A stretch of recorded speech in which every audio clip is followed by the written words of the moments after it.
Welcome to Community Update from the Department of Senior Affairs. I'm your host, Ed Nunez.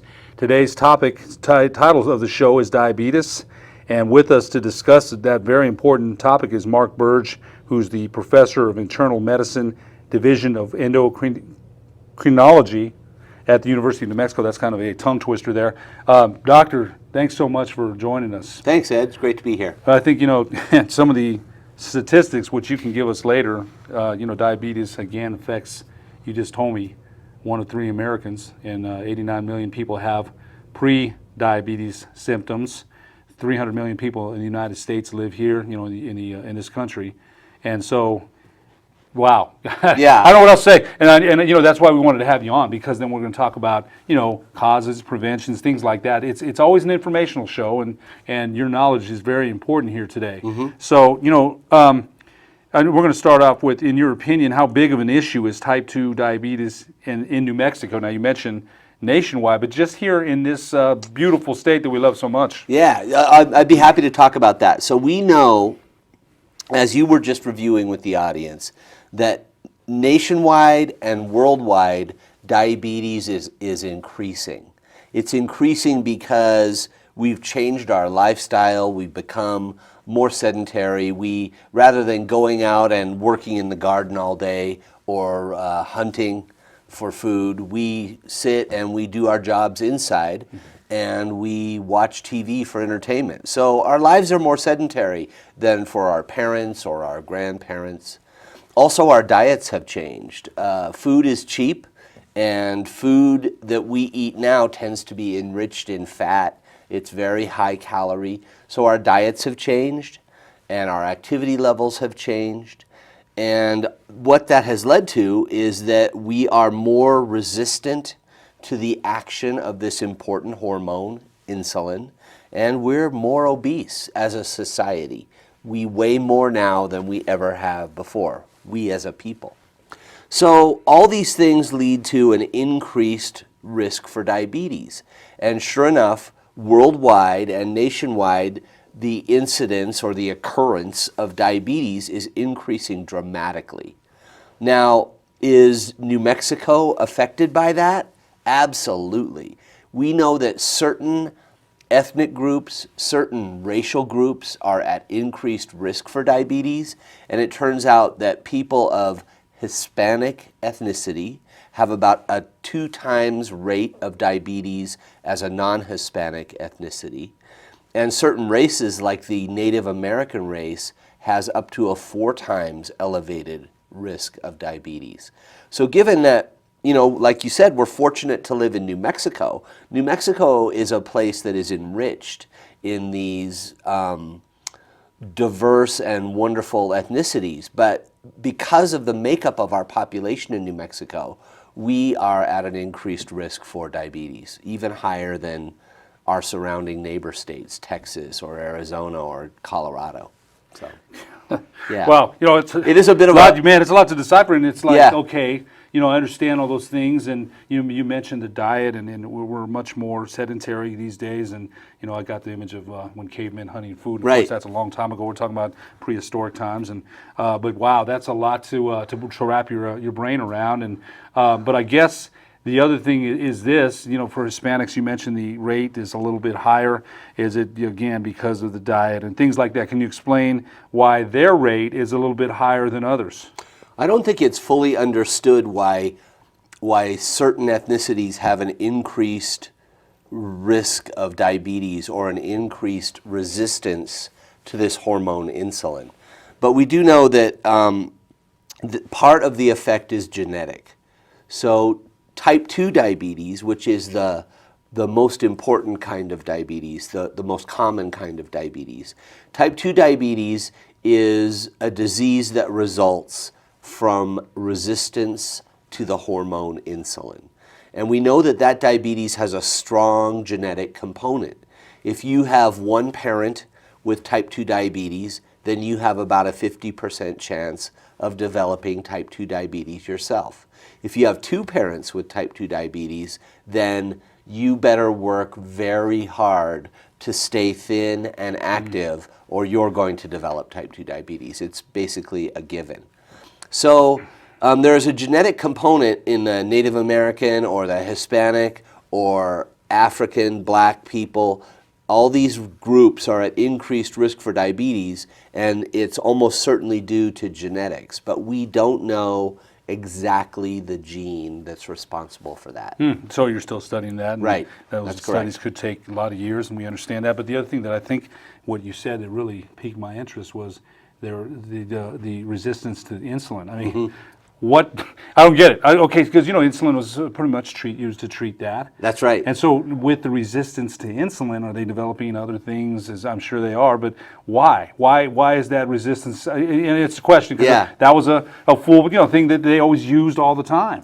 Well, people get Nobel Prizes for answering these kind of questions, and it turns out that to answer the question, why are people resistant to the hormone insulin? It's not a straightforward answer. It's very common, and it's a multiplex answer. But what I can say is that insulin is a hormone that we all make. It's made in our pancreas, and it comes out into our bloodstream after we eat a meal. So insulin is a hormone that signals our body to switch from a fasted state to a fed state. And what insulin does is it helps us process the food that we eat in our liver and in our muscle. And a lot of the carbohydrate or sugar that we eat, we have to dispose of that sugar somewhere. So the places where we dispose of it are in the liver. We store it in the liver, or we store it in the muscle, or we use it up in the muscle. Every time we take a step, we're burning some sugar for energy. So insulin is responsible for getting that sugar out of our bloodstream and into our liver or into our muscles so that it can be used as fuel. And when I say that people with diabetes are resistant to insulin, what I mean is that they require more insulin to move a given amount of sugar into their muscle. So we don't know exactly why that happens, but we know for sure that that's probably the key defect in type 2 diabetes. Wow, what an interesting breakdown. I've Yeah. never heard it like that, and boy, people are really going to enjoy hearing that because I think most people aren't really familiar with Great. the anatomy the way that you are. So that was a great explanation. What types of complications are associated with type 2 diabetes? Diabetes is a disease that once you have it, you sort of live with it for the rest of your life. We call that a chronic disease. So you can live well with diabetes. You can live a healthy life with diabetes. But if you happen to be a person that doesn't take great care of themselves, that doesn't try to keep their sugars close to the normal range, then you can develop side effects from this high blood sugar that we have in our blood all the time. So the complications of diabetes that people fear, and rightly so, are kidney disease, eye disease, peripheral vascular disease, which can result in amputation, or heart disease. So those are the side effects of diabetes. And I forgot to mention nerve disease. So people have kidney disease, eye disease, heart disease, nerve disease, and peripheral vascular disease as complications of diabetes. It's unfortunate when we see it. I saw a guy in clinic yesterday. He's younger than me. He's had type 1 diabetes since he was a kid. And he's blind in one eye. He's had 2 kidney transplants. He's had a heart attack. And he's had an amputation.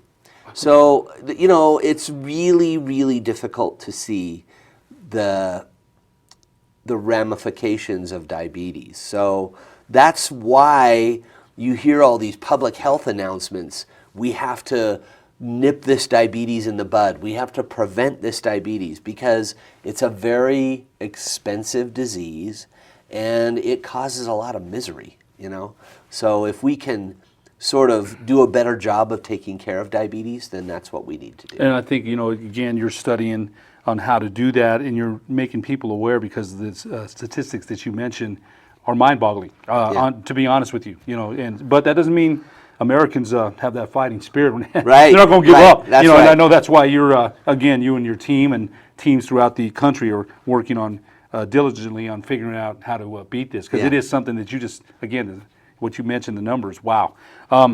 And again, great explanations there. But doctor, I got to ask you this too, because you mentioned, again, your friend that that's going through that, had an amputation, had some eye problems. You can't live a healthy life. You're right. I mean, there are people that live with it every day and don't have those Right. kind of That's things correct. happen to That's them too. absolutely correct. Right. So we want to make sure that we don't say that for every case, because it's not every case. No, that is different. not every case. Right. Those are the feared complications of diabetes, but it doesn't have to happen. Good. And we're going to get to that right now. How can type 2 diabetes be prevented? Yeah, there's actually pretty good information about this. So we know that there's normal blood sugar and there's diabetes blood sugar, high blood sugar. But there's also this gray area in the middle where people are sort of on the way to diabetes, but they don't have diabetes yet. We call that prediabetes. And we know that people with prediabetes are at an increased risk for moving into overt or frank diabetes every year. So the question is, if we can identify people with prediabetes, can we then do something that prevents them from moving into overt diabetes? And the answer is yes. So the NIH a couple of years ago finished a very important study which actually showed that if you take a group of pre-diabetics and you put them in a intensive lifestyle intervention group, that you can reduce their risk of diabetes by 2/3.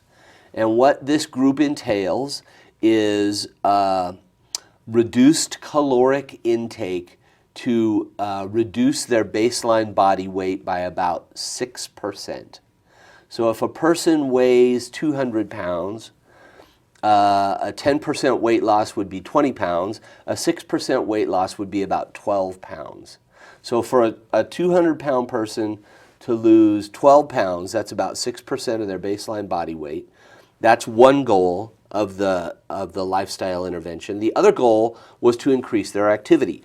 So people in that study were asked to do moderately strenuous exercise, that is a brisk walk for 30 minutes a day, 5 days a week, 150 minutes a week.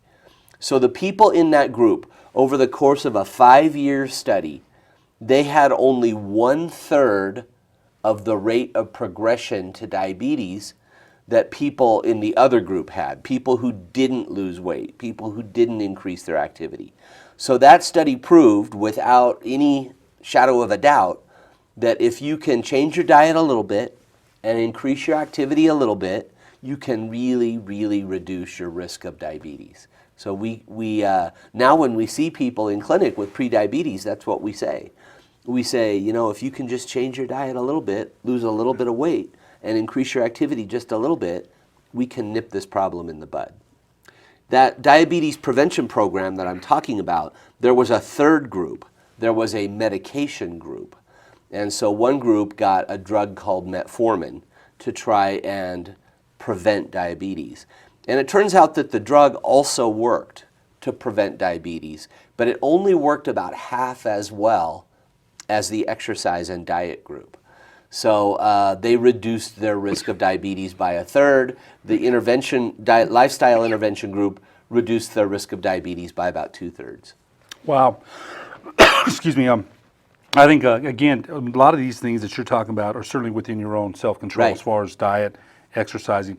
You mentioned being sedentary, and I got to say this too, that for kids, and they say kids, we'll talk about youth in a minute, but they're more obese than they ever have been as well. Diet, lack of exercise. We all used to have physical education programs when we grew Yes. up. Not so much anymore, being Right. cut back because of budgets, things like that. And the kids got all these, video games they're playing, texting. It's not as important anymore. When they used That's to tell right. us to go outside and play, we had to go out and play. We had to make our own That's games. right. We didn't have the entertainment options that they have today. And I'll say this too about TV. You mentioned TV.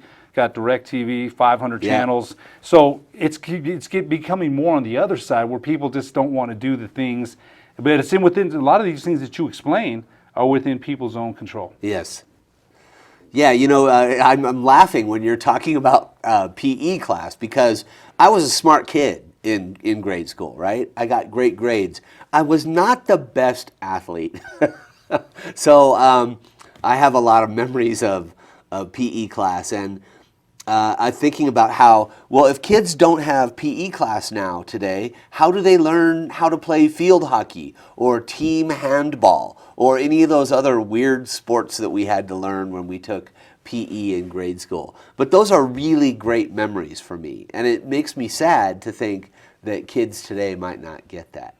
You're right that there are so many distractions now for kids. I mean, you can record, if your favorite TV show is a cartoon on Nickelodeon, you can record every episode of that cartoon and then just sit and watch it in a 10-hour binge. You don't have to get up once. You can watch your favorite show for 10 hours and then go to bed. So there are many, many distractions for our children. The video games are very addicting, and some of the little pocket devices that kids have on their phones are very addicting. So there are more things to distract them from being physically active. So when I think about what it takes to prevent obesity and diabetes in children, what it really takes is to model healthy living for the kid. So rather than sort of standing and saying, you should go outside and you should be more active, we need to engage our children in activities that we share in. So say to the kid, let's you and me go for a bike ride. Let's ride to the zoo. We can get there in 15 minutes on the Bosque Trail. Let's go to the zoo together and let's ride our bikes. Or let's go out and let's throw some fishing lines in on the ditch and see what we can catch. Let's go do something active together. So that would be my advice to parents. But to keep your children active is absolutely critical. Especially at a young age, intervention is so important. That's We right. always talk about intervention at a young age. Doctor, some great stuff. We got a little sidetracked, and there's some questions here I definitely want you to answer. I understand UNM was chosen to take part in an NIH study for type 2 diabetes called the GRADE study. Can you tell us more information about this study? Absolutely.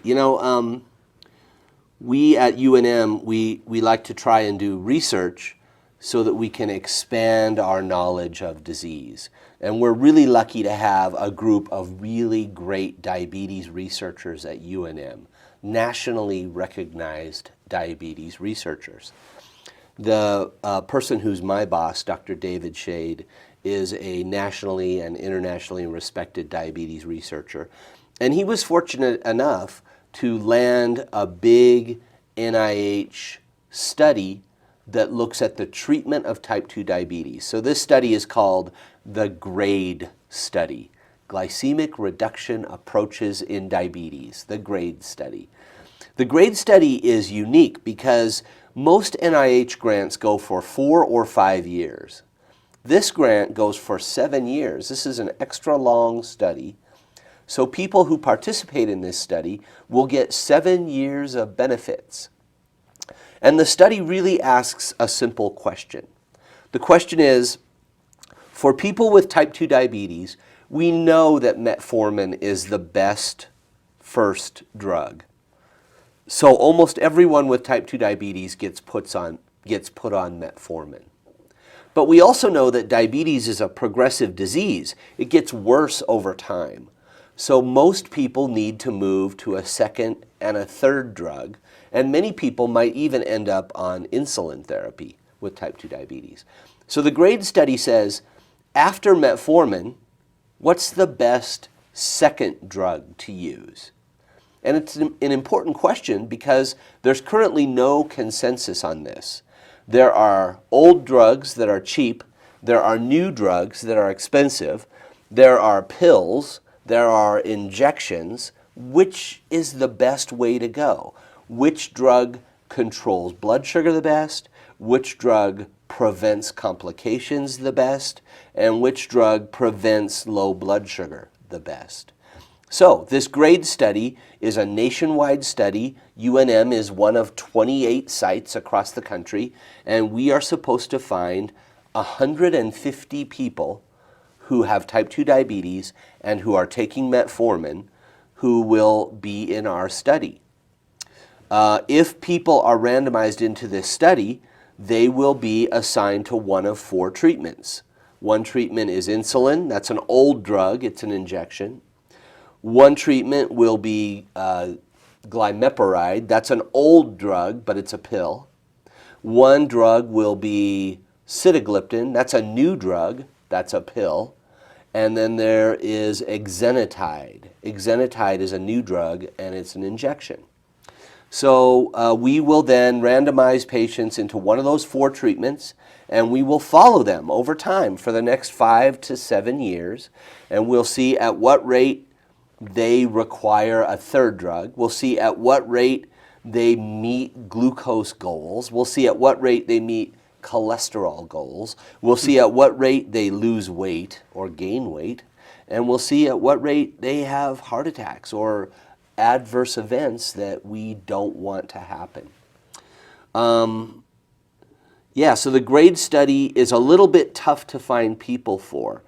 The GRADE study requires people be on metformin only.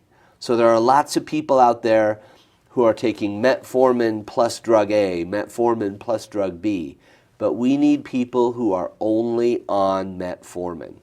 And then we require their hemoglobin A1C to be 7% or above.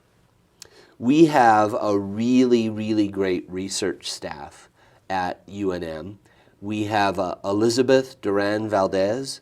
She's fully fluent in Spanish, and she has a really great understanding of diabetes and a really great understanding of this study. So here's why I'm here today, Ed. I really would like to encourage people who think they might qualify for the GRADE study to call Elizabeth at 272-5454. She works at UNM, and she'll talk to you on the phone, and she'll tell you whether or not she thinks you might qualify for the GRADE study. If you do qualify, here's what you get. You get 7 years of medication, up to 7 years of medication, and you get $25 cash money every time you come in to see us. A little incentive there. Yeah, yeah. And we're going to go and ask some more questions about that. What are some of the qualifications to participate in the GRADE study? So we require that people be reasonably healthy. We require that they have type 2 diabetes and that they be on this drug called metformin. They have to be on a pretty high dose of metformin. We require that people take 1,000 milligrams twice a day, or that they've tried taking a higher dose and they can't tolerate it, so they had to move back down.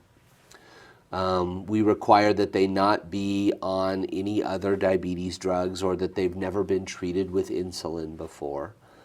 And we require that they be willing to follow the study guidelines. So Elizabeth will go through that with everyone. And we'll give that number in a few minutes here Okay. again, but a couple more questions here because this is a very important study here. How can the GRADE study help people living in the Albuquerque area?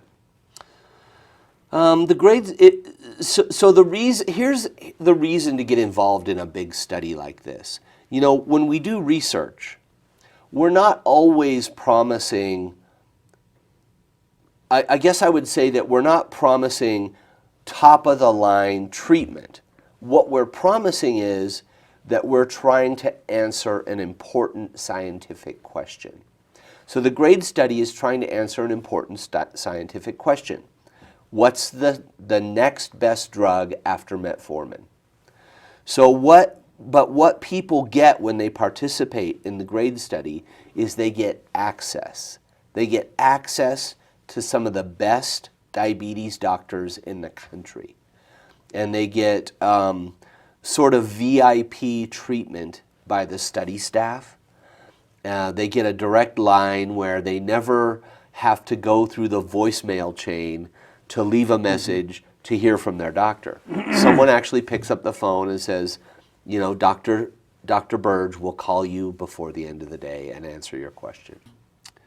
People also get whatever study-related supplies are required. So if the study requires you to measure your blood sugar once or twice a day, we'll give you the machine, we'll give you the poker, and we'll give you the strips that fit the machine. If the drug requires you to take drug A once a day, then you will get a monthly supply of drug A, and it won't cost you a penny. It'll be given to you. And if the study requires that you have an eye exam once a year, then the study will pay for the eye exam. So you get excellent medical care, and you get free access to medical monitoring devices and medicines, and you get a little bit of cash money to cover your time. Wow, you know, I think with all those incentives. 1 minute left, Doctor, and All right. one more question. How can participating in a long-term study be beneficial to the people participating in the study? About a minute left. I think what people who participate in the study, what they really get is they get increased knowledge. They learn how science works. They learn how medicine works, and they learn how diabetes works. So the people I've worked with who have been in our studies, the thing they really come away with is an improved understanding of their condition and an improved ability to care for themselves. One more time, give the number again to Dr. 272-5454. Dr. Mark Burge, Professor of Internal Medicine Division of Endocrinology, University of New Mexico. Diabetes was the topic today. Thank you so much for being our guest. I think we educated a lot of people. Thank you. You bet. Thank you. For the Department of Senior Affairs, I'm Ed Nunez.